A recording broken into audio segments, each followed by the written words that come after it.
नमस्कार. Doctor speak अंतर्गत आरोग्य संपदा या कार्यक्रमामध्ये आपणा सर्वांचं मनपूर्वक स्वागत. प्रेक्षक हो, सध्याची आपली जीवनशैली ही अतिशय धावपळीची, दगदगीची आहे आणि अशा वेळेला आपण अनेक स्पर्धेला तोंड देत असतो किंवा अनेक समस्यांना, अडचणींना तोंड देत असतो. अशा वेळेला आपलं शरीर काही वेळेला आपल्याला वॉर्निंग सिग्नल्स देत असतं, म्हणजे आपल्याशी बोलत असतं की मला काहीतरी त्रास होतोय. पण या दगदगीच्या जीवनशैलीमध्ये आपण याकडे सोयीस्कर रीतीने दुर्लक्ष करतो आणि मग एके दिवशी एखाद्या चालत्या बोलत्या माणसाला पक्षाघाताचा झटका येतो. आपल्याला आश्चर्य वाटतं की आत्तापर्यंत हा माणूस नॉर्मल होता आणि अचानक काय झालं. आपल्या मनात अनेक प्रश्न निर्माण होतात. म्हणूनच पक्षाघात म्हणजे नेमकं काय, त्याची कारणं काय, त्यावरच्या उपाययोजना काय, या संदर्भात माहिती मिळवण्यासाठी आजच्या विशेष आरोग्य संपदा या कार्यक्रमाचं आपण आयोजन केलेलं आहे. आणि याला एक दुसरं औचित्य असं आहे की 29 ऑक्टोबर हा दिवस जागतिक पक्षाघात दिवस म्हणून सर्वत्र पाळला जातो. म्हणूनच या संदर्भातली माहिती आज आपण घेणार आहोत आणि त्यासाठी आपण विशेष आमंत्रित केलेलं आहे डॉक्टर कल्पक कदरकर यांना. नमस्कार मॅडम. डॉक्टर, या कार्यक्रमामध्ये आपलं मनपूर्वक स्वागत. नमस्कार. डॉक्टर कल्पक कदरकर हे सातारच्या शासकीय वैद्यकीय महाविद्यालयामध्ये जन औषध वैद्यकशास्त्र म्हणजे कम्युनिटी मेडिसिन या विभागामध्ये सहाय्यक प्राध्यापक म्हणून कार्यरत आहेत. त्यांनी त्यांचं MBBSचं शिक्षण हे TN मेडिकल कॉलेज इथे घेतलं आणि MDचं शिक्षण नायर हॉस्पिटलला त्यांनी घेतलेलं आहे. त्यांना 11 वर्षाचा अध्यापन आणि रुग्णसेवेचा अनुभव आहे आणि त्यांचा विशेष अभ्यासाचा जो विषय आहे किंवा संशोधनाचा जो विषय आहे तो आहे आपल्या जीवनशैली संबंधितले जे आजार आहेत, प्रामुख्याने लाईफस्टाईल डिसीजेस आपण ज्याला म्हणतो ते, म्हणजे डायबेटीस असेल, हायपरटेन्शन असेल किंवा स्ट्रोक असेल, या संदर्भात त्यांचं विशेष संशोधन आहे. ICMR रिसर्च प्रोजेक्टमध्येही त्यांनी काम केलेलं आहे. त्याचप्रमाणे WHOच्याही प्रोग्रॅम्समध्ये त्यांचा सहभाग राहिलेला आहे. अनेक इंटरनॅशनल जर्नल्समध्ये त्यांचे निबंधही प्रकाशित झालेले आहेत.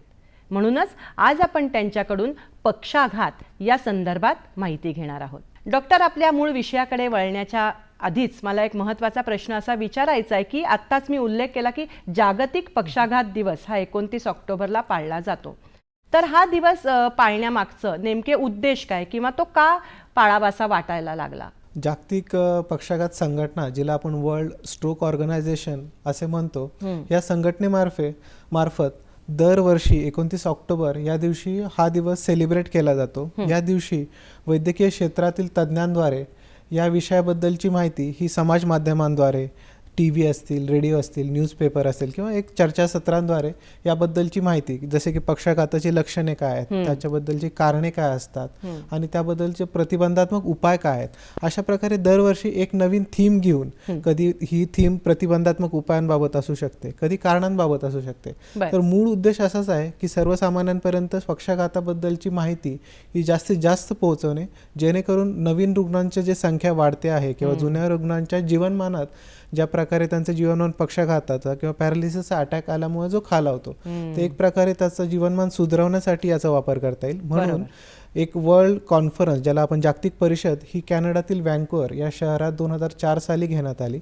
आणि त्या वेळेस असा ठराव पास करण्यात आला की 2006 पासून पुढे नेहमी दरवर्षी एक थीम या संघटनेद्वारे दिली जाते आणि पूर्ण जगामध्ये ह्या एका दिवशी या विषयीचे चर्चासत्र वगैरेचे आयोजन करून माहिती ही सर्वसामान्यांपर्यंत पोहोचवल्या जाते. मग त्यालाच अनुषंगाने तो प्रश्न येतो की तुम्ही म्हटलात दरवर्षी वेगवेगळ्या थीम ठरवलेल्या असतात, तर मग या वर्षीची थीम काय आहे? हो, यावर्षी 29 ऑक्टोबर 2023 या रोजीची जी थीम होती ती थीम म्हणजे together we are all greater than stroke किंवा prevention is greater than stroke. अर्थातच आपण सर्वांनी मिळून जर प्रयत्न केले तर नक्कीच आपण स्ट्रोकला हरवू शकतो आणि स्ट्रोकला हरवण्यासाठी प्रिव्हेन्शन हेच मुख्य असं अस्त्र आहे. पुढचा प्रश्न असा मनामध्ये येतो की झटका येतो म्हणजे स्ट्रोक येतो म्हणजे नेमकं काय होतं शरीरामध्ये त्या रुग्णाच्या, असे नेमके कोणते बदल दिसायला लागतात किंवा काय परिवर्तन होतं? स्ट्रोक किंवा ज्याला आपण पक्षाघाताचा झटका असं म्हणतो, हा मुख्यत्वे करून आपला मेंदू आणि मेंदूला ज्या रक्तवाहिन्या रक्त पुरवठा करतात यांच्याशी संबंधित असा हा आजार आहे. आपल्या सर्वांना हृदयविकाराचा झटका किंवा हार्ट अटॅक माहिती असेल. त्यामध्ये ज्याप्रमाणे हृदयास ज्या रक्तवाहिन्या रक्त पुरवठा करतात त्यांच्यामध्ये कुठेतरी एखादा ब्लॉक येतो, अडथळा निर्माण होतो. त्यावेळेस हृदयाला रक्तपुरवठा हा खंडित झाल्यामुळे एक प्रकारे आपल्याला छातीत कळ येते किंवा दम लागतो किंवा दरदरून घाम येतो आणि कदाचित आपल्याला हॉस्पिटलमध्ये ॲडमिट करावं लागतं किंवा काही दुर्दैवाने मृत्यू ओढवतात. त्याचप्रमाणे मेंदूला सुद्धा अनेक रक्तवाहिन्या ह्या रक्तपुरवठा करत असतात आणि ज्यावेळेस अशा रक्तपुरवठा करणाऱ्या रक्तवाहिन्यांमध्ये काही प्रॉब्लेम्स येतात, काही अडथळे निर्माण होतात, त्यावेळेस मेंदूचेही कार्य कुठे ना कुठे प्रभावित होतं आणि मेंदूचं कार्य हे आपल्या सर्वांना माहिती आहे. आपण आहोत कारण आपला मेंदू हा जिवंत आहे किंवा तो सक्षमपणे कार्यरत आहे. अगदी खरं. परंतु ज्यावेळेस मेंदूला ह्या रक्तवाहिन्यां थ्रू रक्तपुरवठा होत नाही त्यावेळेस मेंदूचं कार्य हे प्रभावित होतं आणि ते बंद पडण्यास सुरुवात होते. आणि मेंदूचे जे कार्य हे शरीरामध्ये जे आपल्या शरीराचं बॅलन्स वगैरे राखणं किंवा तोल संभाळण अशामुळे आपल्याला अचानकपणे आपण बेशुद्ध होऊन खाली पडतो, अशा प्रकारचे लक्षणं आपल्याला दिसतात आणि त्यामुळे प्रामुख्याने हा आजार असा मेंदू आणि मेंदूतील रक्तवाहिन्याशी संबंधित असा आहे आणि विविध त्याचे लक्षणं हे विविध पक्षाघाताच्या प्रकारानुसार आपल्याला वेगवेगळी लक्षणं आपल्या शरीरामध्ये दिसू शकतात. पुढचा प्रश्न असा येतो डॉक्टर की पक्षाघात येतो तर त्यावेळेला त्याचे काही प्रकार असू शकतात का आणि ते प्रकार त्याच्या लक्षणांवरनं आपण ठरवतो का कोणत्या अवयवाला होतो त्यावरनं ठरवतो? मुख्यत्वे करून पक्षाघाताचे 2 प्रकार पडतात, परंतु ते 2 प्रकार जाणून घेण्यापूर्वी आपल्याला सर्वप्रथम मेंदूची 3 वैशिष्ट्ये आपल्याला समजली पाहिजेत. एक तर आहे की मेंदूला असणारी जी रक्तपुरवठा करणाऱ्या रक्तवाहिन्यांची रचना, खास करून आपल्या हृदयाकडून शुद्ध रक्त घेऊन रक्तवाहिन्या ह्या मेंदूला कंटिन्युअस किंवा सातत्याने रक्तपुरवठा करत असतात. ह्या सर्व रक्तवाहिन्या ह्या आपल्या मानेतून आपल्या मेंदूकडे जात असतात. जर आपण पाहाल तर आपल्या मानेच्या समोरच्या साईडला आपल्या करंगळीच्या आकारा एवढ्या 2 कॅरोटिड आर्टरीज हे आपल्या मुख्यत्वे करून हृदयाकडून रक्त ह्या मेंदूकडे घेऊन जात असतात. आपल्या मानेच्या बॅक साईडला व्हर्टिब्रल आर्टरीज आणि बेसिलर आर्टरीज अशा ज्या रक्तवाहिन्या असतात त्या सुद्धा ह्या 3 आर्टरीज ह्या मुख्यत्वे करून मेंदूला रक्तपुरवठा करत असतात. आणि पुढे जाऊन ह्या रक्तवाहिन्यांचं एक जाळं आपल्या मेंदूच्या विविध भागांना हे रक्तपुरवठा करत असतात. आता मेंदू आपल्या शरीराचं नियंत्रण करतो म्हणजे तो एक गोळा आहे आणि तो पूर्ण शरीराचं नियंत्रण करतो असं नाहीये. मेंदूचे वेगवेगळे भाग असे पडतात, त्याला वेगवेगळे नंबरिंग सुद्धा आपल्याला विज्ञानामध्ये दिलेलं आहे आणि प्रत्येक भागाचं फंक्शन हे शरीरातील विविध भाग नियंत्रित करण्याचं आहे. समजा आपल्या हाताचं नियंत्रण मेंदूचा एक भाग करत असेल तर त्याच्या शेजारचाच भाग हा आपल्या पायाच्या हालचालींचं नियंत्रण करतो, एखादा भाग आपल्या दृष्टीचं नियंत्रण करू शकतो. त्यामुळे अशा प्रकारचे विविध भाग विविध अवयवांचे आपले नियंत्रण करतात आणि ह्या सर्व अवयवांना नियंत्रित करणाऱ्या मेंदूचं काम हे फार अचाट आहे, अफाट आहे आणि ते कंटिन्युअस चालू असतं. म्हणून त्याला कंटिन्युअस सातत्याने रक्तपुरवठा हा गरजेचा असतो. कारण रक्तावाटे मेंदूला ऑक्सिजन आणि ब्लड ग्लुकोज हे मिळत असतं. आपल्या शरीरामध्ये आपण एक 3 ते 4 दिवस जरी जेवलो नाही तरी आपल्याला चालतं, कारण आपल्या शरीरामध्ये ग्लुकोजचा साठा असतो, आपल्या त्वचेखाली चरबीचे साठे असतात. परंतु आपल्या मेंदूमध्ये कुठल्याही प्रकारचं स्टोरेज अवेलेबल नसतं, म्हणून तो पूर्णपणे सातत्याने अखंडित अशा रक्तपुरवठ्यावर अवलंबून असतो. मेंदूला सातत्याने रक्तपुरवठा होणं गरजेचं आहे. होय, आणि ज्या वेळेस हा रक्तपुरवठा कुठेतरी बाधित होतो किंवा कुठेतरी खंडित होतो त्यावेळेस आपण पाहत असाल की सिनेमामध्ये आपली मान समजा कुणी दाबली तर आपल्याला रक्तपुरवठा न झाल्यामुळे थोडंसं चक्कर आल्यासारखं होतं, गरगरल्यासारखं होतं आणि काही ठराविक कालावधीनंतर जर रक्त सप्लाय जर सुरळीत झाला नाही तर मेंदूतल्या ज्या पेशी आहेत यांचं एका प्रकारे त्यांची डेथ होण्यास किंवा ते नष्ट होण्यास सुरुवात होते. आणि मेंदूतल्या पेशी ज्यावेळेस नष्ट होतात त्या पेशींचं एक विशेष म्हणजे काय की आपल्या त्वचेला जर समजा जखम झाली तर त्वचेची ती जखम भरून येते, त्वचा पूर्ववत होते. परंतु मेंदूतल्या ज्या पेशी आहेत ह्या परत आपल्या शरीराला जनरेट करता येत नाही. म्हणजे एकदा नष्ट झाल्या की त्यांचं जे फंक्शन्स असतील, पेशी तर कायमस्वरूपी नष्ट होतातच, पण त्यांचे नियंत्रण करणारे जे अवयव असतील ते कायमस्वरूपी पॅरालिसिस व्हायचा त्यांचं भीती राहते. तर हे मेंदूच्या बाबतीत हे वैशिष्ट्यपूर्ण आहे. आणि आता आपण समजून घेऊयात की यामुळे त्याचे काय प्रकार पडतात. तर आता आपण पाहिलं की मेंदूतील रक्तवाहिन्याशी संबंधित असा हा आजार आहे. आणि मेंदूंमध्ये ज्या रक्तवाहिन्या पुरवठा करतात त्या मी तुम्हाला सांगितलं. ज्या वेळेस रक्त पुरवठा करणाऱ्या वाहिन्यांमध्ये काही अडथळा येतो. आता हे अडथळे कुठल्या प्रकारचे असतात की समजा रक्ताची गुठळी बनवून कुठेतरी अडकू शकते, किंवा आपण म्हणतो की रक्तामध्ये कोलेस्ट्रॉलचं प्रमाण जास्त आहे. आपल्याला सर्वांना माहिती आहे की हे कोलेस्ट्रॉल कुठे ना कुठे रक्तवाहिन्यांच्या आतमध्ये जमा होत असतं आणि त्यातला डायमीटर जो असतो किंवा व्यास जो असतो तो एक ठिकाणी कमी होत जाऊन तिथून पुढे रक्त पास होऊ शकत नाही. आणि ज्यावेळेस रक्त पुढे पास होऊ शकत नाही त्यावेळेस त्या पुढच्या ज्या भागाला रक्त सप्लाय जातो तिथल्या मेंदूतल्या पेशी, ज्याला आपण ॲक्झॉन्स, न्यूरॉन्स असे म्हणतो, त्या एक प्रकारे त्यांचं काम प्रभावित होतं आणि हळूहळू त्यांची डेथ होते. आणि त्यानुसार आपल्याला वेगवेगळे लक्षणं, कधी समजा हाताला जो भाग नियंत्रण करतो मेंदूचा त्या भागामध्ये काही जर रक्त पुरवठा झाला नाही तर आपल्याला हातामध्ये पॅरालिसिस दिसण्यास सुरुवात होते. अशा प्रकारे कधी दृष्टीचा जो भाग मेंदू कंट्रोल करतो त्यामध्ये काही प्रॉब्लेम झाले तर अंधत्व येण्यास सुद्धा आपल्याला ते लक्षण आपल्याला दिसू शकतात. तर अशा प्रकारे ब्लॉकेजमुळं जो आपल्याला पक्षाघाताचा झटका येतो किंवा स्ट्रोकचा अटॅक येतो त्याला म्हणतात इस्केमिक स्ट्रोक. इस्केमिक स्ट्रोक म्हणजे रक्तवाहिन्यांमध्ये काही ब्लॉक निर्माण झाला आणि तिथून पुढे रक्त सप्लाय होऊ शकला नाही. तर हा एक प्रकार आहे. हा प्रकार मुख्यत्वे करून 85% केसेसमध्ये हा प्रकार आपल्याला दिसून येतो. दुसरा जो प्रकार आहे त्याचं नाव आहे हिमोरेजिक स्ट्रोक. हिमोरेजिक स्ट्रोक म्हणजे काय की रक्तस्त्रावामुळे होणारा पक्षाघाताचा झटका. यामध्ये काय होतं की आपलं ब्लड प्रेशर कधी कधी खूप शूट होतो किंवा अचानकपणे वाढून जातो, किंवा कधी कधी रक्तवाहिन्यांमध्ये काही प्रॉब्लेम्स असतात त्यामुळे त्या रक्तवाहिन्या फुटतात आणि त्याच्यामधून आपल्या मेंदूचा जो पॅरेन्कायमा आहे किंवा मेंदूच्या पेशी आहेत त्याच्यामध्ये रक्तस्राव होण्यास सुरुवात होते. आणि रक्तस्राव झाल्यामुळे ते रक्त नंतर गोठतं, तसेच मेंदूच्या त्या भागाला सूज येणं किंवा आपल्या इंट्राक्रॅनियल प्रेशर आपण ज्याला म्हणतो किंवा मेंदूच्या आतमधला जो प्रेशर आहे तो वाढून अशा सेल्सवर त्यांची डेथ होण्यास सुरुवात होते. आणि जसं की मागच्या आपण प्रकारात पाहिलं की त्या पेशींची डेथ झाली की ती लक्षणं आपल्याला शरीराच्या अवयवांमध्ये दिसायला सुरुवात होते. आणि हा जो प्रकार आहे हा साधारणपणे 13 ते 17% केसेसमध्ये हिमोरेजिक स्ट्रोकचं प्रमाण दिसून येतं. पक्षाघाताचे जे प्रकार आपण बघतोय त्यातला जो तिसरा प्रकार आहे तोही आपण बघणार आहोत, पण तत्पूर्वी घेऊयात क्षणभराची विश्रांती. डॉक्टर स्पीक अंतर्गत आरोग्य संपदा या कार्यक्रमामध्ये आपणा सर्वांचं स्वागत. डॉक्टर, तुम्ही सांगितलं की पक्षाघाताचे नेमके काय प्रकार आहेत, की मेंदूला रक्त पुरवठा करायला जर अडथळा झाला त्या वाहिनीमध्ये तर तो झटका येऊ शकतो, हा एक प्रकार सांगितला. आणखी दुसराही तुम्ही सांगितलात. आता तुम्ही जे आम्हाला म्हटलात की तिसरा एक प्रकार आहे तर तो नेमका कोणता? तिसरा असा प्रकार आपल्याला म्हणता येणार नाही, परंतु त्याला आपण मिनी स्ट्रोक किंवा छोटा पक्षाघाताचा अटॅक असं म्हणू शकतो. ती एक मुख्यत्वे करून धोक्याची घंटाई अशी प्रत्येकाने समजली गेली पाहिजे. कारण काय होतं, पक्षाघाताची व्याख्या ही अशी आहे की मेंदूचे कार्य हे अचानकपणे बंद पडणे. ज्यावेळेस आपण झटका असे म्हणतो ना, झटका म्हणजे काय की अचानकपणे आपल्याला काहीतरी जाणवणे किंवा मेंदूची जी कार्य आहेत ती अचानकपणे ती बंद पडणे. तर तो झटका आल्यानंतर त्याची जी लक्षणं आहेत ती 24 तासांपेक्षा जास्त राहिली तरच त्याला स्ट्रोक किंवा पक्षाघाताचा झटका असं म्हणू शकतो.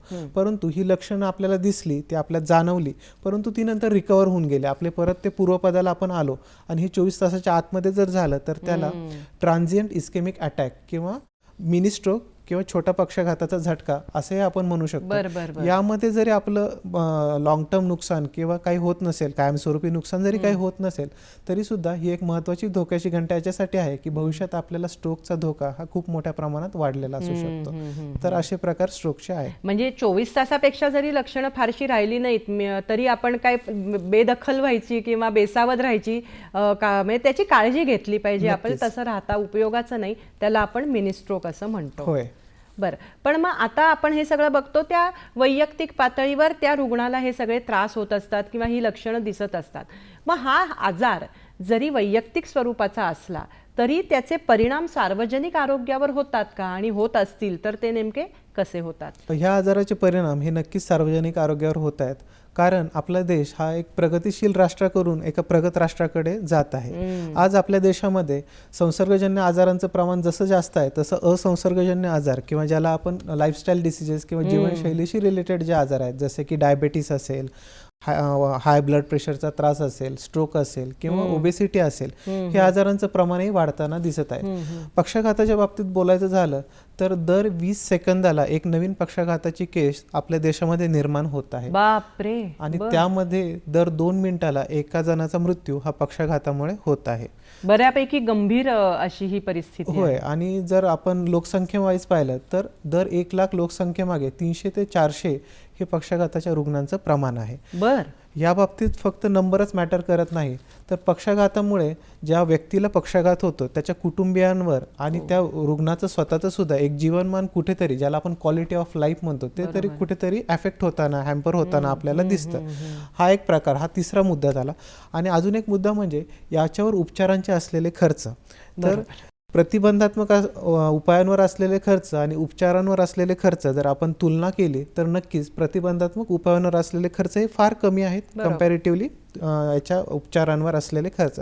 त्यामुळे सार्वजनिक आरोग्याच्या दृष्टीने हा आजार महत्त्वाचा असल्याने भारत सरकारद्वारे हा पर्टिक्युलर जो आजार आहे हा कंट्रोल करण्यासाठी एक राष्ट्रीय आरोग्य कार्यक्रम राबवण्यात येतो, जेणेकरून भविष्यात या नवीन येणाऱ्या केसेसची संख्या कमी राहण्यास मदत होईल. तसेच ऑलरेडी जे पेशंट स्ट्रोक या आजाराने ग्रस्त आहेत त्यांचं सुद्धा जीवनमान एक प्रकारे उंचावण्यास मदत होईल. खरंय खरंय. म्हणजे तुमच्या सांगण्याचा रोख असा आहे डॉक्टर की पक्षाघात येण्याआधीच आपण त्याची काळजी घेतली पाहिजे, जसं prevention is better than cure आपण म्हणतो. आणि पक्षाघात झाल्यानंतर त्या वैयक्तिक त्या माणसाच्या शारीरिक मानसिक स्वास्थ्यावर होतोच परिणाम, कुटुंबावर होतो आणि सार्वजनिक आरोग्यावरही त्याचा चांगलाच परिणाम होत असतो. होय. तर आता मग पुढे जाताना असं वाटतं की आता पक्षाघाताचा झटका त्या रुग्णाला येतोय, तर त्यांनी नेमकं कसं ओळखायचं की मला आता हा झटका यायचे काही चान्सेस निर्माण झालेत किंवा लक्षणं दिसायला लागली आहेत, तर त्या रुग्णाने आपले ही लक्षणं कशी ओळखता त्याला आली पाहिजेत किंवा कशी ओळखली पाहिजेत? मगाशीच मी सांगितलं की पक्षाघाताची जी व्याख्या आहे याच्यामध्ये सडन डिस्टर्बन्स आपण ज्याला म्हणतो तो दिसतो. याच्यामध्ये सगळ्या ॲक्टिव्हिटी म्हणजे आपल्याला लक्षणं सुद्धा ही खूप फास्ट दिसायला लागतात. आपल्याला तितक्याच तीव्र गतीने आपल्या पेशंटला सुद्धा हॉस्पिटलमध्ये ॲडमिट करावं लागतं आणि तितक्याच तीव्र गतीने अगदी डॉक्टर पळत जो रुग्ण असतो त्याच्यावर उपचार करताना आपल्याला दिसतात. बरोबर. म्हणून आपण एक वाक्य किंवा एक शब्द ज्याला आपण इंग्लिशमध्ये न्यूमॉनिक असं म्हणतो ते नक्कीच लक्षात ठेवू शकतो, ते म्हणजे बी फास्ट. बी फास्ट. बर. खूप आपण घाईने सगळ्या गोष्टी केल्या पाहिजेत. तर ह्या बी फास्ट मधलं जो बी आहे तो बी म्हणजे असतो आपला बॅलन्स, ज्याला आपण मराठीमध्ये तोल जाणं. तर पक्षाघाताचे सर्वात मोठं लक्षण आणि सर्वप्रथम मॅक्सिमम दिसणारं लक्षण आहे की अचानक पक्षाघाताचा झटका आपल्याला आला तर आपली शुद्ध हरपते, आपण बेशुद्ध होऊन खाली पडतो किंवा आपला तोल जाण्यास सुरुवात होते. हा बी फास्ट मधला पहिला अक्षर आहे. दुसरं जे अक्षर आहे ते ई म्हणजे आईज किंवा आपले विजन, जे आपले दृष्टी, जे आपल्या डोळ्याने आपण जे बघतो. अचानकपणे आपल्या एका डोळ्याने किंवा दोन्ही डोळ्याने आपल्याला अंधत्व येणं हे पक्षाघाताचं दुसरं लक्षण आहे. तिसरं जे अक्षर आहे ते म्हणजे एफ, आपला चेहरा फेस ज्याला आपण म्हणतो, हा युजली फार सिमेट्रिकल असतो आपण जर त्याची रचना जर बघितली तर. परंतु ज्यावेळेस आपल्याला पॅरालिसिसचा अटॅक ज्यावेळेस येतो त्यावेळेस आपला जबडा जो असतो तो दुसऱ्या साईडला शिफ्ट होतो किंवा आपल्याला ज्या साईडने पॅरालिसिस डिसलोकेशन होऊ शकतं, ज्या साईडने पॅरालिसिस झाला त्या साईडने तोंडातून आपली लाळ गळू शकते. आपल्या त्या साईडची जी पापणी असते, भुवई असते, तिची पोझिशन सुद्धा कुठेतरी अफेक्ट होते. म्हणजे चेहऱ्यामध्ये पॅरालिसिसचे किंवा चेहरा जड पडणं आपण ज्याला म्हणतो अशी लक्षणं आपल्याला चेहऱ्यामध्ये दिसू शकतात. नंतरचं जे अक्षर आहे ते म्हणजे ए म्हणजे आर्म्स किंवा आपले हात किंवा आपले पाय, जे आपले एक्स्ट्रीमिटीज आपण ज्याला म्हणतो ते कुठेतरी जड पडतात. एक प्रकारे आपण पायाद्वारे किंवा हाताद्वारे वजन उचलतो किंवा काही सूक्ष्म हालचाली सुद्धा आपण करत असतो. त्या हालचाली पूर्वीप्रमाणे आपल्याला करता नाही येणे, हात जड पडणे किंवा पाय जड पडणे अशा प्रकारची लक्षणं किंवा त्याच्यामध्ये पॅरालिसिसचे अटॅक किंवा लक्षणं आपल्याला दिसू शकतात. नंतर जे आहे ते म्हणजे येस म्हणजे स्पीच, आपण जे बोलतो युजली आपण खूप स्पष्टपणे बोलत असतो, परंतु ज्यावेळेस स्ट्रोकचा अटॅक आपल्याला येतो त्यावेळेस आपली जीभ जड पडते, आपल्याला व्यवस्थितपणे बोलता येत नाही, आपण तोत्र किंवा बोबडं बोलण्यास सुरुवात करतो. तर अशा प्रकारची लक्षणं आपल्याला दिसतात. शेवटचं अक्षर आहे ते टी याच्यासाठी की ज्यावेळेस पक्षाघात आपल्याला होतं त्यावेळेस टाइम इज मनी आपण असं रुटीनमध्ये म्हणत असतो, पण ह्या बाबतीमध्ये टाइम इज ब्रेन. तुम्हाला वा वा हं. कारण शक्य आहे तेवढं तुम्ही जेवढा कमी वेळात तुमच्या पेशंटला हॉस्पिटलमध्ये न्याल, त्याचे उपचार सुरू कराल, तितके त्याचं ब्रेन नष्ट होण्यापासून तुम्ही वाचू शकता. त्यामुळे हे बी फास्ट हे जे निमोनिक आहे ते आपण खूप इझिली लक्षात ठेवू शकतो आणि ही लक्षणं जशी आपल्याला दिसतील त्या लक्षणांच्या आधारे आपण व्यवस्थितपणे तज्ज्ञांचा सल्ला घेतला पाहिजे, इन्व्हेस्टिगेशन्स करून घेतली पाहिजे, जेणेकरून आपल्याला याच्यातून रिकवर होण्यास नक्कीच मदत होईल. डॉक्टर, तुम्ही खूप महत्त्वाची माहिती देताय की नेमकं रुग्णाच्या शरीरावर काय परिणाम दिसायला लागतात या लक्षणं दिसायला लागतात आणि बी फास्ट हा शॉर्ट फॉर्मही तुम्ही खूप छान सांगितला आहे. आमच्या मनात अनेक प्रश्न आहेत, शंका आहेत, पण प्रेक्षक हो तत्पूर्वी घेऊयात क्षणभराची विश्रांती. डॉक्टर स्पीक अंतर्गत आरोग्य संपदा कार्यक्रमामध्ये आपणा सर्वांचं स्वागत. आपण चर्चा करतोय डॉक्टर कल्पक कदरकर यांच्याशी. डॉक्टर, आता यापुढचा प्रश्न असा महत्त्वाचा येतो की दिवसभरातल्या कोणत्या ठराविक वेळेला किंवा ठराविक कालावधीमध्ये हा पक्षाघाताचा झटका येण्याचं प्रमाण जास्ती असतं किंवा कमी असतं, असं काही असतं का? आणि याच अनुषंगाने एक उपप्रश्न म्हणजे अनेकदा असं आम्ही ऐकतो की बाथरूममध्ये असताना त्या रुग्णाला पक्षाघाताचा झटका येण्याचं प्रमाण हे सर्वाधिक असतं, तर यामागचं नेमकं कारण काय? आत्ताच आपण पक्षाघाताचे 2 प्रकार पाहिले. त्या प्रकारानुसार संशोधनातून असं समोर आलं आहे की जो इस्केमिक स्ट्रोक आपण म्हणतो, म्हणजे पक्षाघाताचा जो 85% लोकांमध्ये दिसणारा जो प्रकार आहे, हा मुख्यत्वे करून सकाळी उठल्यानंतर किंवा पहाटे आपण ज्यावेळेस वॉशरूमला वगैरे जाण्यास उठतो त्यावेळेस याचं प्रमाण जास्त दिसून येतं. असं नाही की याचं संध्याकाळी वगैरे अशा प्रकारचा स्ट्रोक येऊ शकत नाही, परंतु एक टेंडन्सी ज्याला आपण म्हणतो ती सकाळी येण्याची याची जास्त दिसते. याच्या मागचं एक महत्त्वाचं कारण आहे की आपण ज्यावेळेस झोपलेलं असतो त्यावेळेस आपली पूर्ण जे शरीर असतं ते एका लेवलला असतं. आपलं पूर्ण जे रक्ताचा जो पुरवठा असतो तो ओव्हरऑल शरीराला एका लेवलमध्ये होत असतो. पण ज्यावेळेस आपण अचानकपणे उठून उभा राहतो त्यावेळेस ग्रॅव्हिटीमुळे काही रक्त आपलं हे पायाकडे खेचलं जातं आणि जो स्लाइट डिफरन्स जो येतो ब्लड प्रेशर जो मेंदूमध्ये असतो आणि पायामधला, हा आल्यामुळं जसं आपण म्हणतो की उंटाच्या अंगावर एखादी काडी ठेवली तर उंटाची पाठ मोडते का, परंतु ती गोष्ट करायला एक स्लाइट डिफरन्समुळे एखाद्या आर्टरीमध्ये जर ब्लॉक असेल तर तो त्यावेळेस प्रेसिपिटेट तो अटॅक त्या होताना दिसतो. तीच गोष्ट आता तुम्ही बाथरूम मधला एक विचारलं की बाथरूम मध्ये बेशुद्ध होऊन पडायचं प्रमाण जास्त आहे का, तर नक्कीच आपण आंघोळ करत असताना गरम पाणी हे वापरत असतो आणि त्यावेळेस काय होतं की गरम पाण्यामुळे आपल्या ज्या त्वचेच्या जवळच्या ज्या रक्तवाहिन्यांच्या किंवा कॅपिलरीज ज्याला म्हणतो त्या डायलेट होतात आणि त्याच्यामध्ये जास्त रक्त सामावतं. त्यामुळे तो स्लाइट डिफरन्स पुन्हा एकदा आपल्या ब्लड प्रेशरमध्ये जो जाणवतो, त्यामुळे हा अटॅक प्रेसिपिटेट होण्याचं प्रमाण हे सकाळी उठल्यानंतर किंवा आंघोळीला बाथरूमला गेल्यानंतर हे जास्त असल्याचं आपल्याला पाहायला मिळतं. पण मग आता त्यासाठी काय करायचं? लगेचच प्रश्न की मग पटकन उठायचं नाही का गादीवरून? होय, असं सांगतात की आपण उठल्यानंतर अचानकपणे उभं राहू नये. थोडा एक 15 ते 20 मिनिटं आपल्या मराठी आहेत की आपण युजली कराग्रे वगैरे अशा आपण म्हणत असतो, तर त्याचा अर्थ असाच आहे की आपण थोडासा वेळ बेडमध्ये थांबावं. उठून बसू शकता तुम्ही, पण उभा राहण्याचं टाळावं. एक 10-15 मिनिटं तशी झाल्यानंतर मग आपण उठून बसू शकतो. आणि बाथरूममध्ये हा एपिसोड ॲक्च्युली न टाळता येण्यासारखाच आहे, परंतु असं काही झाल्यास बाथरूमला डबल साईडने लॅचिंग सिस्टीम असणे, जेणेकरून आपल्या नातेवाईकांना वगैरे रुग्णास पटकनपणे रुग्णास आतमध्ये येऊन त्याला हॉस्पिटलमध्ये घेऊन जाण्यास मदत होईल. फार महत्त्वाची माहिती आणि हे इतक्या छोट्या छोट्या गोष्टी असतात आणि सहज आपल्याला करण्यासारख्या असतात. होय. स्ट्रोकचा जो दुसरा प्रकार आहे त्याला आपण रक्तस्राव झाल्यामुळे जो स्ट्रोक होतो, हिमोरेजिक स्ट्रोक असे जो म्हणतो, याचं असं दिवसाच्या सायकलमध्ये काही प्रकार आपल्याला दिसत नाही, परंतु ज्यावेळेस आपण इमोशनली खूप स्ट्रेसफुल असतो, ताणतणावग्रस्त असतो, त्यावेळेस आपला ब्लड प्रेशर हा अचानकपणे वाढतो आणि त्यामुळे मेंदूतल्या ज्या नाजूक रक्तवाहिन्या आहेत त्याच्यातून फुटून रक्त मेंदूमध्ये पसरायची शक्यता असते. आणि संशोधनात असे दिसलेलं आहे की खास करून हिवाळ्याच्या ऋतूमध्ये ह्या हिमोरेजिक स्ट्रोकच्या केसेस येण्याचं प्रमाण हे वाढल्याचं आपल्याला दिसून येतं. तर अशा प्रकारे प्रकारागणिक काही सीझनल व्हेरिएशन्स किंवा डायर्नल व्हेरिएशन म्हणजे दिवसातले काही व्हेरिएशन टायमिंगच्या बाबतीत आपल्याला दिसू शकतात.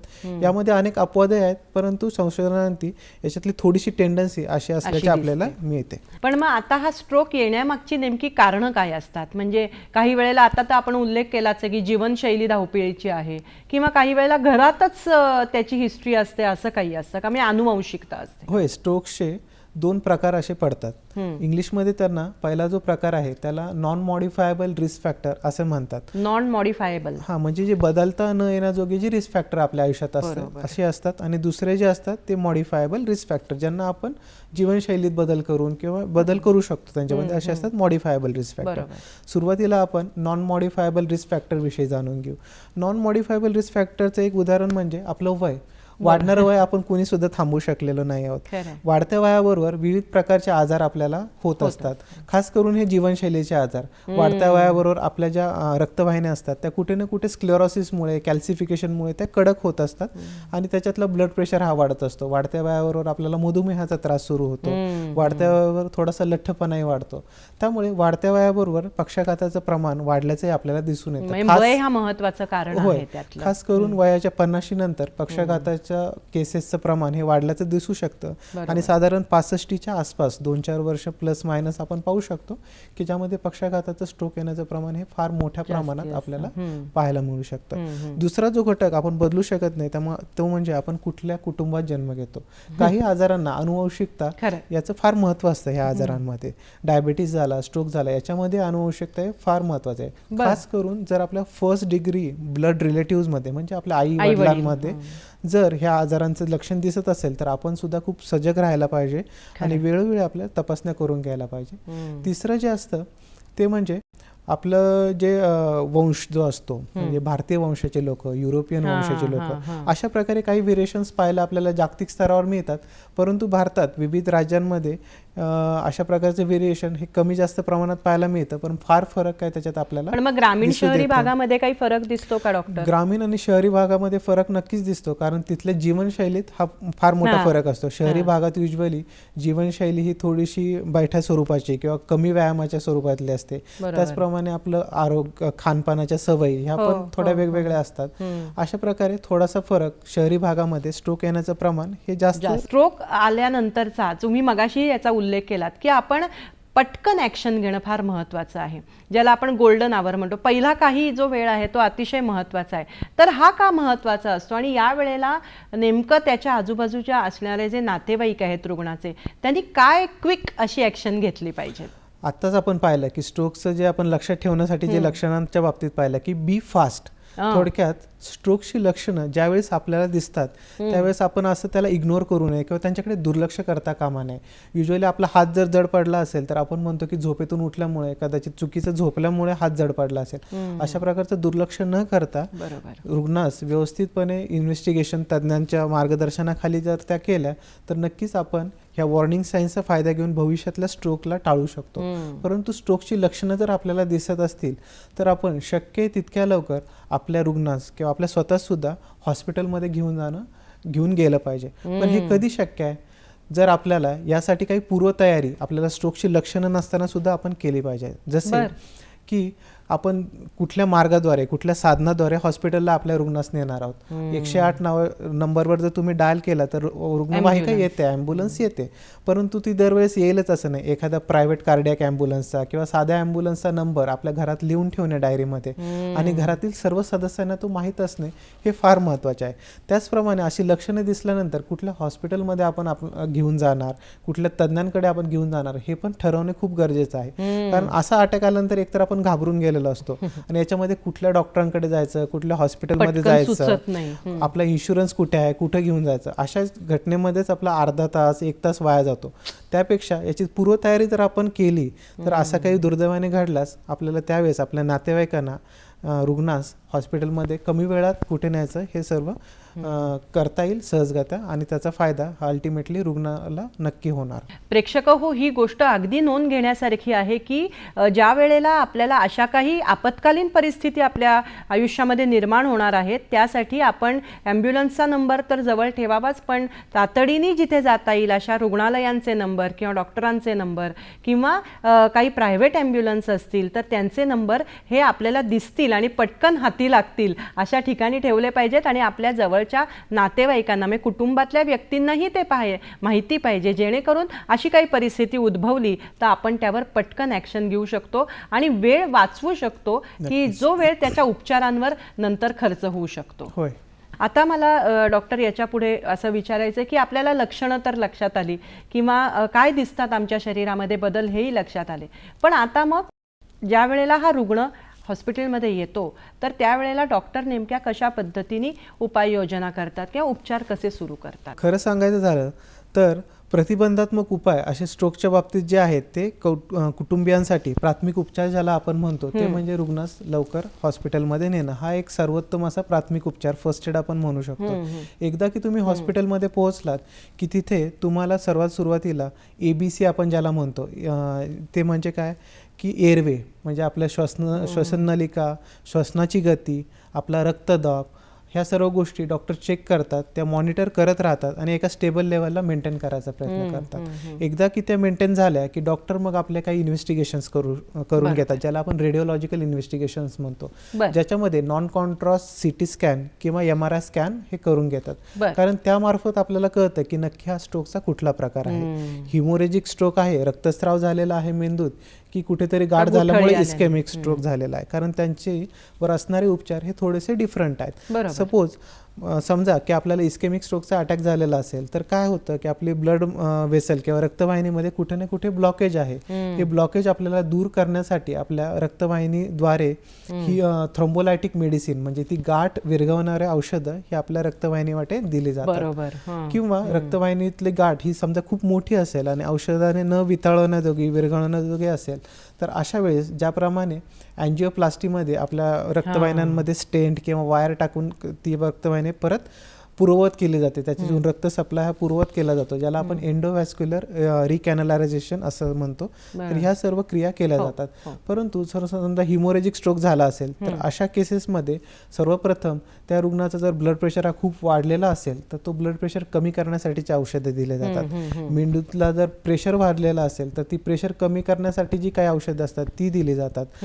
आणि रक्तवाहिन्या मधून जे रक्तस्राव होत आहे तो बंद होण्यासाठीची औषधं दिली जातात. कधी कधी या केसेसमध्ये सर्जरीची सुद्धा गरज पडू शकते, समजा औषधाने जर रक्तस्राव थांबला नाही तर. आणि बऱ्याचदा काय होतं की रक्तस्राव झाल्यानंतर मेंदूत रक्ताची गाठ अशी बनते ज्याला आपण क्लॉट म्हणतो. तर हा क्लॉट काढण्यासाठी जर फार मोठ्या प्रमाणात असेल तर कवटीच्या हाडातून ऑपरेशन करून हा क्लॉटही काढण्यात येतो. डॉक्टर, आपण शस्त्रक्रिया याही बद्दल बोलता आहात, पण या संदर्भात सविस्तर माहिती आपण छोट्याशा ब्रेक नंतर घेऊयात. प्रेक्षक हो, आपण आपल्या प्रश्नांना उत्तरं मिळवतच राहणार आहोत, पण तत्पूर्वी घेऊयात क्षणभराची विश्रांती. डॉक्टर स्पीक अंतर्गत आरोग्य संपदा कार्यक्रमामध्ये पुन्हा एकदा आपल्या सर्वांचं स्वागत. आपण चर्चा करतोय डॉक्टर कल्पक कदरकर यांच्याशी. डॉक्टर, तुम्ही उपचारांमध्ये सांगत होतात की काय पद्धतीने ते गाठ ती विरघळवली जाते. पहिली जर ती नसेल तर मग स्टेंट टाकला जातो किंवा मग शस्त्रक्रिया केली जाते कवटीच्या हे करून. असे विविध प्रकार आपण करतो. म्हणजे प्राथमिक उपचारांपासून ते शस्त्रक्रियेपर्यंत अनेक प्रकारचे उपचार उपलब्ध आहेत का? आपल्याला आपण जसं पाहिलं की स्ट्रोकच्या प्रकारानुसार त्याची ट्रीटमेंट ठरवली जाते. एकदा की आपण हे सर्व जी ट्रीटमेंट पाहिली याच्यानंतर पेशंटला ICU मध्ये किंवा एका स्ट्रोक युनिटमध्ये शिफ्ट केलं जातं जोपर्यंत तो स्टेबल होत नाही. त्याचे व्हायटल्स पॅरामीटर जसं की त्याचं श्वसनाची गती, त्याच्या बॉडीचं टेम्परेचर, रक्तदाब आणि लघवी, त्याच्यानंतर इतर ज्या बॉडीली पॅरामीटर्स असतात ते जोपर्यंत नॉर्मल होत नाही किंवा स्टेबल होत नाही तोपर्यंत त्याला अंडर ऑब्झर्वेशन ICU मध्ये किंवा स्ट्रोक युनिटमध्ये ठेवलं जातं. आणि ज्या इन्व्हेस्टिगेशन MRI किंवा CT स्कॅन हे पुन्हा एकदा रिपीट केले जातात ठराविक कालाच्या अंतराने की मेंदूमध्ये एक्झॅक्टली किती प्रमाणात नुकसान झालेलं आहे हे पाहण्यासाठी. आणि त्यानंतर पेशंट स्टेबल झाल्यानंतर त्याला डिस्चार्ज दिला जातो. परंतु डिस्चार्ज देताना काही मेडिसिन्स हे सुरू केले जातात, जसे की ब्लड प्रेशर कंट्रोल राहावा किंवा शुगर लेवल कंट्रोल राहावी किंवा रक्त पातळ होण्याच्या अँटीप्लेटलेट्स, अँटीकोअग्युलंट्स ड्रग हे पेशंटला दिले जातात. आणि ते एक विशिष्ट अशा फ्रिक्वेन्सीने म्हणजे दिवसातून 2 वेळा 3 वेळा आणि किती दिवस खाण्याचं 3 महिने 4 महिने अशा प्रकारचा रुग्णाला सल्ला देऊन एक फॉलोअप शेड्यूल देऊन त्याला डिस्चार्ज केलं जातं. आणि त्यावेळेस त्याची काळजी हे घरी त्याचे नातेवाईक हे घेऊ शकतात. बरोबर आहे. म्हणजे आता तुम्ही सांगितलं की त्याच्यावर उपचार केला आणि त्याचे जे पॅरामीटर्स आहेत ते नॉर्मलला आल्यानंतरही काही औषधं त्याला दिली जातात की पुढे त्याला पूर्वपदावर येण्यासाठी ती महत्त्वाची असतात. होय. पण मग आता डॉक्टर असं असतं की पूर्वपदाला तर तो येतोच आहे औषधांच्या मार्फत, पण अजूनही त्याला पूर्वपदाला येण्यासाठी काही व्यायाम प्रकार किंवा काही फिजिओथेरपीचा उपयोग होतो का? फिजिओथेरपीचा उपयोग हा पक्षाघाताच्या अटॅकमध्ये हा खरंच महत्त्वाचा आहे. पक्षाघाताचा झटका आल्यानंतर सुरुवातीच्या 24 ते 48 तासामध्ये फिजिओथेरपीची, खास करून न्यूरोफिजिओथेरपीची ट्रीटमेंट ही सुरू केल्या जाते. कारण आपण पाहतो की ज्यावेळेस आपण फिजिकल एक्सरसाइज करतो तर आपला उद्देश काय असतो की आपल्या हाडांचं, आपल्या स्नायूंचं, जॉईंट्सचं किंवा मसलचं एक प्रकारे बळकटीकरण करणे. परंतु पक्षाघाताच्या रुग्णांमध्ये जी फिजिओथेरपी केली जाते त्याचा मुख्य उद्देश असतो की आपल्या मेंदूतलं जे नेटवर्किंग आहे, ज्याला आपण सोप्या भाषेत वायरिंग जे म्हणू शकतो, ते कुठेतरी जळालेलं असतं आणि ते परत पूर्वपदावर आणण्यासाठी त्याचं सक्षमीकरण करणं हे फार महत्त्वाचं असतं. म्हणून ज्या हाताला किंवा शरीराच्या ज्या भागाला पक्षाघाताचा झटका आला आहे, तिचं पॅरालिसिस झालेलं आहे, त्यांच्या ॲक्टिव्हिटी ह्या फिजिओथेरपिस्टच्या सल्ल्याने, त्यांच्या मार्गदर्शनाखाली करून घेणं हे फार महत्त्वाचं असतं. सुरुवातीला थोडासा त्रास आपल्याला जाणवतो, रुग्णास जाणवतो, परंतु त्याला सपोर्ट करून, त्याला इच्छाशक्ती त्याची जागृत करून, त्याला इमोशनल सपोर्ट करून, त्याच्यासाठी रुग्णांच्या नातेवाईकांचा रोल हा फार महत्त्वाचा आहे. रुग्णास ज्या ॲक्टिव्हिटीमध्ये इंटरेस्ट वाटेल, त्याला ज्या ॲक्टिव्हिटी सोप्या वाटतील, अशा प्रकारे त्या ॲक्टिव्हिटी जर त्याच्याकडून करून घेतल्या तर आपोआपच त्याच्या मेंदूमधील तो भागाचं जे नेटवर्किंग आहे ते परत एकदा पूर्वपदावर येण्यास मदत होते आणि अशा प्रकारे त्याला झालेल्या पॅरालिसिसच्या अटॅकची जी तीव्रता आहे ही कमी होऊन रुग्ण युजली 2 ते 3 महिन्यामध्ये किंवा फार झालं तर वर्षभरापर्यंत पूर्वपदावर येऊ शकतात. परंतु एकच अट आहे की शक्य आहे तितक्या लवकर तुम्ही तुमच्या रुग्णास हॉस्पिटलमध्ये उपचारासाठी घेऊन गेला. मला एक प्रश्न असा येतो मनामध्ये की हा आजार दीर्घकालीन चालणारा आजार आहे का? म्हणजे पटकन होऊन उपचार झाला बाबा मोकळा त्यातनं, असं नाहीये. त्याला एक सातत्याने काही महिने त्याच्यावर उपचार घ्यावे लागतात, असं आहे का? होय, नक्कीच. पेशंटला आपण पाहिलं की विविध अवयवांमध्ये पॅरालिसिसचा प्रभाव त्याला जाणवू शकतो. जेवढं त्याचं ब्रेनच्या सेल नष्ट होण्यापासून आपण वाचवलेले असतील तेवढं त्याचं पूर्वपदावर येण्याचं प्रमाण आणि तितकाच त्याला लागणारा वेळ हा कमी असतो. परंतु मी पूर्वीच सांगितलं की ज्याप्रमाणे एकदा पेशी नष्ट झाल्या पूर्णपणे की त्या परत जनरेट होत नाही आणि रेसिड्युअल पॅरालिसिस आपल्याला पाहायला मिळू शकतो. म्हणून आपण परत एकदा वेळ लागणारा जो आहे उपचारासाठी तो कमी करणं हे फार महत्त्वाचं आहे स्ट्रोकच्या बाबतीत. आता डॉक्टर मला सांगा की जसं हृदयविकाराचा अटॅक येतो किंवा हृदयविकाराचा झटका येतो आणि तो परतही येऊ शकतो, तसं पक्षाघाताच्या झटक्याच्या बाबतीत सुद्धा असं असतं का की एकदा तो आलाय आणि काही महिन्यांनी तो परत येऊ शकतो, काही महिन्यांनी किंवा काही वर्षांनी? असे चान्सेस किती असतात? परत जो पक्षाघाताचा झटका येतो त्याला आपण रिकरंट स्ट्रोक अटॅक असं म्हणतो. संशोधनाअंती असं स्पष्ट झालं आहे की खास करून 25% रुग्णांमध्ये रिकरंट स्ट्रोक येण्याचं प्रमाण आपल्याला दिसून येतं. 25% रुग्णांमध्ये. आणि खास करून पहिल्या 28 दिवसांपर्यंत हे प्रमाण असल्याचं आपल्याला पाहायला मिळतं.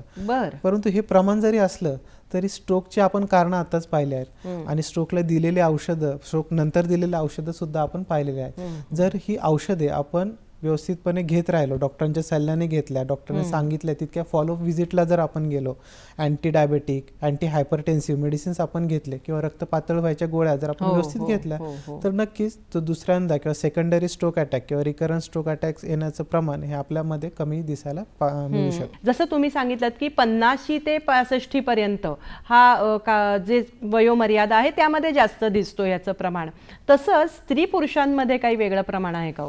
नक्कीच. पुरुषांमध्ये पक्षाघाताचं अटॅक येण्याचं किंवा झटका येण्याचं प्रमाण हे स्त्रियांपेक्षा जास्त पाहण्यास मिळते. नैसर्गिकरित्याच पुरुषांमध्ये हे प्रमाण जास्त दिसतं स्त्रियांपेक्षा. तरी सुद्धा जर पाहायचं झालं तर पुरुषांमध्ये जी जीवनशैली आहे, खास करून बाहेर काम करणे, व्यसनाधीनता, ताणतणाव ह्या घटनांमुळे सुद्धा पुरुषांमध्ये या पक्षाघाताचं प्रमाण जास्त दिसते. तसेच स्त्रियांमध्ये जर सांगायचं झालं तर मेनोपॉज नंतर पक्षाघाताच्या केसेस किंवा पक्षाघात येण्याचं किंवा झटका येण्याचं प्रमाण वाढल्याचं आपल्याला दिसून येतं. आपल्याला जर असं वाटत असेल की आपण बऱ्याचदा मगाचपासून म्हणतोय की prevention is better than cure, आता पुढच्या वयामध्ये मला पक्षाघात होऊ नये किंवा असा स्ट्रोक येऊ नये यासाठी मी आधीपासून काही काळजी घेऊ शकते का? किंवा माझ्या जीवनशैलीमध्ये असे काही मी बदल करू शकते का की पुढचा येणारा धोका मी आधीच थोपवू शकते? नक्कीच. पक्षाघाताच्या बाबतीत बोलायचं झालं तर प्रतिबंध हा सर्वात मोठा त्याचा उपचार आहे, त्याच्याशी लढण्याचं एक सर्वात मोठं अस्त्र आपण म्हणू शकतो. आताच आपण 2 कारणं पाहिली की नॉन मॉडिफायबल रिस्क फॅक्टर्स आणि मॉडिफायबल रिस्क फॅक्टर्स.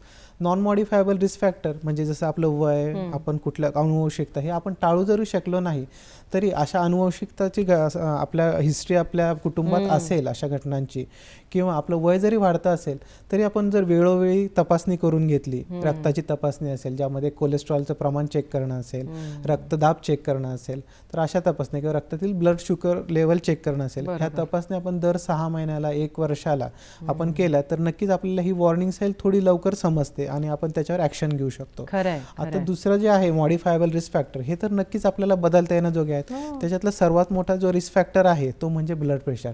आताच मी सांगितलं की ब्लड प्रेशर वाढल्यामुळे काय होतं की आपल्या रक्तवाहिन्यांमधून रक्तस्राव होतो त्या फुटल्यामुळे. जर ब्लड प्रेशर ज्यांना त्रास आहे त्याने जर ब्लड प्रेशरची औषधे वेळेत घेतली, डॉक्टरांच्या सल्ल्यानुसार घेतली, वेळोवेळी रक्तदाब चेक केला, तर त्यांच्यामध्ये स्ट्रोक येण्याचं प्रमाण हे नक्कीच कमी असल्याचं पाहायला मिळतं. तसेच ज्यांना ब्लड प्रेशर नाही आहे त्याने सुद्धा आहारामध्ये मिठाचं प्रमाण कमी केलं.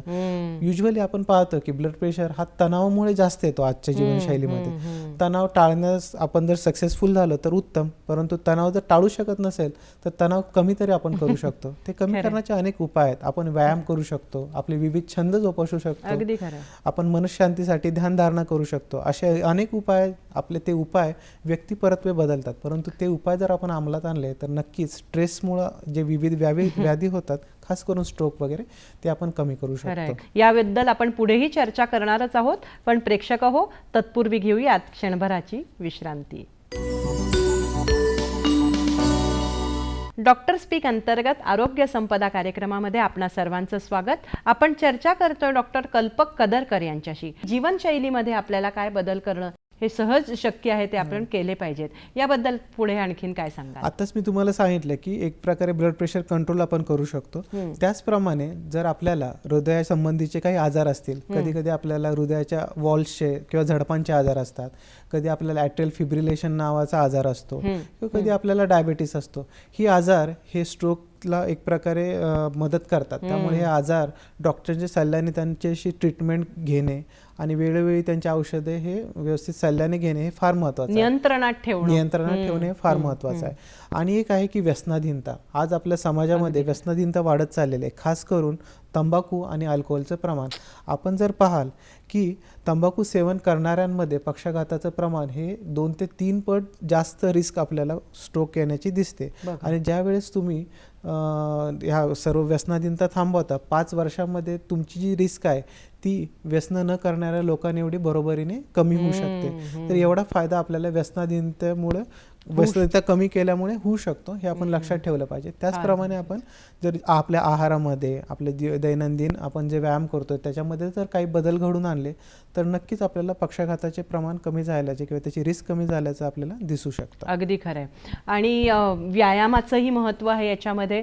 तर म्हणजे जसं आपण म्हणतो आहारावर आपण कंट्रोल करतो, तसा विहारही महत्त्वाचा आहे. तर त्या संदर्भात काय सांगा? व्यायामाच्या बाबतीत असं सांगायचं की दर दिवसाला आपण कमीत कमी 30 मिनिटं तरी, अर्धा तास तरी व्यायाम केला पाहिजे. हा व्यायाम हा आपल्या दैनंदिन जो आपण काम करतो त्याच्यापेक्षा हा वेगळा असला पाहिजे. आपण असं म्हणतो की मी गृहिणी आहे, मी घरात खूप काम करते आणि माझा त्याच्यात खूप व्यायाम होऊन जातो, परंतु तसं नाही. तर एक त्याच्यापेक्षाही वेगळा असे अर्धा तास आपण काढून, जेणेकरून थोडं कार्डिओ एक्झरसाइज आपल्या होतील, थोडासा घाम येईल, आपल्या हृदयाची गती वाढेल. नुसतं व्यायामाने गतीच वाढत नाही, तर थोडं आपल्याला मेंटल रिलॅक्सेशन येण्यासही मदत होते, एक प्रकारे तणाव कमी होण्यासही मदत होते. म्हणून अशा स्वरूपाचा व्यायाम कमीत कमी अर्धा तास आपल्याला अपेक्षित आहे. एखाद्या केसमध्ये दुर्दैवाने त्या रुग्णाला बेडरिडन व्हायला लागलं, म्हणजे बेछाण्यावर पडून आहे, तर अशा वेळेला या पक्षाघाताचा झटका येऊन गेलेला जो बेडरिडन रुग्ण आहे त्याच्या आजूबाजूचे जे नातेवाईक किंवा कुटुंबीय आहेत त्यांनी काय नेमकी काळजी घेतली पाहिजे? बेडरिडन रुग्णांमध्ये मुख्य प्रॉब्लेम असतो तो प्रेशर सोर्स किंवा बेड सोर्सचा. खास करून रुग्ण हा बेडरिडन असेल तर त्याच्या पाठीला काही प्रेशर पॉईंट्स असतात, तिथे रक्त सप्लाय किंवा रक्त पुरवठा न झाल्यामुळे किंवा हवा न लागल्यामुळे तिथे जखमा होण्यास सुरुवात होते आणि ह्या जखमा क्युअर करायला फार आपल्याला मेहनत घ्यावी लागते. त्यापेक्षा त्याची पोझिशन जर आपण कंटिन्युअस बदलत राहिली दर 1 तासाला, एका कुशीवरून दुसऱ्या कुशीवर किंवा पाठीवर, किंवा त्याला जीव घालताना तर त्याला उठून बसवलं तर नक्कीच ह्या बेड सोर्स किंवा प्रेशर सोर्स आपल्या रुग्णास होणार नाही, हे आपण याची खात्री बाळगू शकतो. दुसरं जे आहे ते ह्या रुग्णांमध्ये, बेडरिडन रुग्णांमध्ये खास करून लघवीची नळी किंवा राईल्स ट्यूब, ज्याला फिडिंग ट्यूब, ज्याच्या वाटे नाकावाटे जी नळी टाकली जाते अन्न देण्यासाठी, ह्या नळ्या युजली त्यांच्या ज्या प्रकारानुसार ह्या 2 ते 4 आठवड्याला ह्या बदलल्या जातात. पण त्या बदलताना असेप्टिक प्रिकॉशन घेणे, तसेच रुग्णाची पर्सनल हायजीन मेंटेन करणे, हे पण एक खरं मोठं टास्क आहे. पण ते जर व्यवस्थितपणे पार पाडलं तर नक्कीच रुग्ण बरा होण्यास आणि ह्या गोष्टींमुळे त्याच्याला काही अपाय होण्यास आपण नक्कीच प्रतिबंध करू शकतो. आणि तिसरं जे आहे ते म्हणजे रुग्णाचा आहार. आपण जर पाहतो की राईल्स ट्यूबद्वारे किंवा फिडिंग ट्यूबद्वारे आपण एक द्रव पदार्थ देऊ शकतो, परंतु ती नाकावाटे टाकलेली असते, अन्ननलिकेतून जाते. त्याच्या तोंडावाटे आपण द्रव पदार्थ डॉक्टरांच्या सल्ल्यानेच अर्थात ते द्यावेत, ते देण्यास सुरुवात करावी. नंतर सेमी सॉलिड पदार्थ किंवा वरण भात आपण पेज वगैरे करून आपण देऊ शकतो. अशा प्रकारे त्याच्या आहाराची आपण काळजी घेऊ शकतो, जेणेकरून पेशंट पुन्हा एकदा पूर्वपदावर येण्यास नक्कीच मदत होते. अतिशय सविस्तर शास्त्रीय माहिती तुम्ही आम्हाला देतायत. पण डॉक्टर, आपण आता कार्यक्रमाच्या सांगतेकडे येत आहोत. आता या संदर्भात इतकी चर्चा केल्यानंतर आपला जो ग्रामीण, शहरी, सुशिक्षित, अशिक्षित सगळ्या प्रकारचा प्रेक्षक वर्ग आहे, त्यांना एक जनरल डॉक्टर म्हणून या संदर्भात आपण काय संदेश देऊ इच्छिता? ह्या वर्षीच्या जी टॅगलाईन आहे की together we are greater than stroke किंवा prevention is greater than stroke, याचा अर्थ असाच आहे की प्रतिबंधात्मक उपाय हेच खरोखर श्रेष्ठ असं अस्त्र आहे. आणि प्रतिबंधात्मक उपाय म्हणजे काय की आपण आपल्या जीवनशैलीत फरक करायचे. आपण जो आहार घेत आहोत त्यामध्ये फळे, पालेभाज्या यांचं खायचं प्रमाण वाढवायचं, मैद्याचे पदार्थ कमीत कमी खायचे, तळलेले बाहेरचे पदार्थ हे कमीत कमी खायचे, जेणेकरून स्ट्रोकमध्ये कोलेस्ट्रॉल, बॅड कोलेस्ट्रॉल हे कमी होऊन स्ट्रोकचे जे रिस्क फॅक्टर आहेत ते कमी होण्यास मदत होते. दुसरी गोष्ट म्हणजे आपण व्यायाम करायचा आहे. अर्धा तास आपण व्यायाम केल्याने आपल्याला फ्रेशही वाटतं, एक प्रकारे नवीन उमेदही आपला जागृत होते, त्यामुळे तणाव कमी होण्यास मदत होते. आणि एक गोष्ट तुम्ही लक्षात ठेवा की ह्या जीवनशैलीत जर बदल केले तर तुम्हाला फक्त पक्षाघात किंवा स्ट्रोकच नाही तर ब्लड प्रेशर झालं, लठ्ठपणा झाला किंवा उच्च रक्तदाबाचा त्रास आहे, अशा जीवनशैलीच्या सगळ्याच आजारापासून संरक्षण मिळू शकते. जर एवढा फायदा होत असेल तर नक्कीच आपण आपल्या जीवनशैलीत सकारात्मक बदल करण्यास काहीच हरकत नसावी. डॉक्टर, आता आपण जेव्हा बोलत होतो की ॲलोपॅथीच्या संदर्भात आपण या सगळ्या आत्ता चर्चा केली की काय उपचार करता येतात, पण इतरही पॅथीज आहेत, तर त्या संदर्भात काही याला उपयुक्त या पक्षाघाताच्या आजारावर असू शकतात का त्या? नक्कीच. दीर्घ रोगांवर ॲलोपॅथी व्यतिरिक्त जे इतर थेरपीज आहेत, जसं की आयुर्वेद आहे, होमिओपॅथी आहे, ज्याला आपण आयुष असं म्हणतो. आज आपल्या देशामध्ये आयुष मंत्रालय असं सेपरेट आहे. आयुष म्हणजे आयुर्वेदा, योगा, उनानी, होमिओपॅथी, सिद्धा अशा प्रकारच्या ट्रीटमेंटही आपण घेऊ शकतो. फक्त सांगायचं इतकंच आहे की त्या क्षेत्रातल्या तज्ज्ञांकडून त्या घेतल्या पाहिजेत. आणि त्या तज्ज्ञांनी जी औषधं दिली आहेत ती त्या तज्ज्ञांच्या सल्ल्याने, म्हणजे ॲलोपॅथीची औषधं हे ॲलोपॅथी तज्ज्ञांच्या सहाय्याने बंद, चालू, कमी जास्त करावी. त्याचप्रकारे आयुर्वेदाच्या तज्ज्ञांकडूनच ती औषधं कमी जास्त किंवा बंद करावी. क्रॉस पॅथीची औषधं हे आपणहून बंद करू नये किंवा दुसऱ्या तज्ज्ञाने दुसऱ्या पॅथीची औषधं बंद न करता ज्याने त्याने आपापल्या पॅथीची औषधं ही व्यवस्थितपणे द्यावीत, जेणेकरून रुग्णाला नक्कीच फायदा होतो. खरंय. आता या संदर्भात स्टेम सेल थेरपीचा काही उपयोग होतो का, असं ऐकिवात आहे? नक्कीच. आताच आपण पाहिलं की ब्रेन मधल्या सेल ह्या एकदा नष्ट झाल्या की त्या पूर्ववत करता येत नाही, त्या जन्मजात निर्माण होत असतात. परंतु याच्यावर आधुनिक संशोधनामार्फत स्टेम सेल संशोधन चालू आहे. स्टेम सेल हे खरं पाहिलं तर दुर्धर आजारांवर एक रामबाण उपाय आहे. जसं की कॅन्सर असेल, विविध प्रकारचे रक्ताचे कॅन्सर आपल्याला पाहायला मिळतात, अगदी स्ट्रोक सुद्धा. परंतु अजूनपर्यंत स्टेम सेल्स यावर संशोधन चालू आहे. हे संशोधन प्रयोगशाळेत किंवा प्राण्यांवर चालू आहे. मानवावर हे संशोधन किंवा एक भक्कम असा पुरावा आपल्याला मिळणं अजून बाकी आहे. परंतु जर भविष्यातली जर गोष्ट करायची म्हटली तर नक्कीच स्टेम सेल थेरपी अशा दुर्धर आजारांवर नक्कीच एक कारागीर उपाय असं म्हणून आपण नक्कीच होऊ शकतो. बरोबर. प्रेक्षक हो, आपण पक्षाघात याच्या संदर्भात अतिशय सविस्तर आणि शास्त्रीय माहिती मिळवली आणि आपल्या हे लक्षात आलं की पक्षाघाताचा झटका आल्यानंतर पहिला जो काही गोल्डन आवर आहे त्याच्यामध्ये तुम्ही किती क्विक ॲक्शन करता किंवा तुम्ही उपचार मिळवण्यासाठी किती फास्ट मदत डॉक्टरांची घेऊ शकता, हे फार महत्त्वाचं आहे. आणि डॉक्टरांनी हे फार महत्त्वाची गोष्ट सांगितली की आपल्याकडे वैद्यकीय आपत्कालीन परिस्थिती निर्माण होण्यापूर्वीच ती परिस्थिती कधीतरी भविष्यामध्ये निर्माण होईल हे लक्षात घेऊन आपण त्या संदर्भातले संपर्क नंबर, फोन नंबर, डॉक्टरांचे नंबर, आयत्या वेळेला उपलब्ध एखादी जी काही आपल्याला वाहतुकीची सोय आहे ती कशी होऊ शकते याचा विचार सर्वांनी आधीच करून ठेवला पाहिजे. आणि ह्याचा कागद किंवा हे नंबर्स असलेल्या जो काय कागद आहे तो सर्वांना उपलब्ध होईल अशा ठिकाणी तो ठेवला पाहिजे, जेणेकरून अशा पटकन ज्याला उपचार मिळण्याची गरज आहे अशा आजारांमध्ये आपल्याला त्याचा फायदा होऊ शकतो. आहार विहारांचं महत्त्व तर आहेच, पण डॉक्टरांनी आणखी एक मुद्दा अधोरेखित केला, तो म्हणजे व्यसनांपासनं आपण दूर राहिलं पाहिजे. केवळ पक्षाघातच नाही तर इतर सर्व आजारांमध्ये आपल्याला हे महत्त्वाचं आहे. आणि असं जर आपण पाळलं तर खऱ्या अर्थाने आरोग्यम धनसंपदा ही उक्ती साकार व्हायला मदत होईल असं मला वाटतं. डॉक्टर, तुम्ही या कार्यक्रमात आलात आणि अतिशय सोपी, साधी पण महत्त्वपूर्ण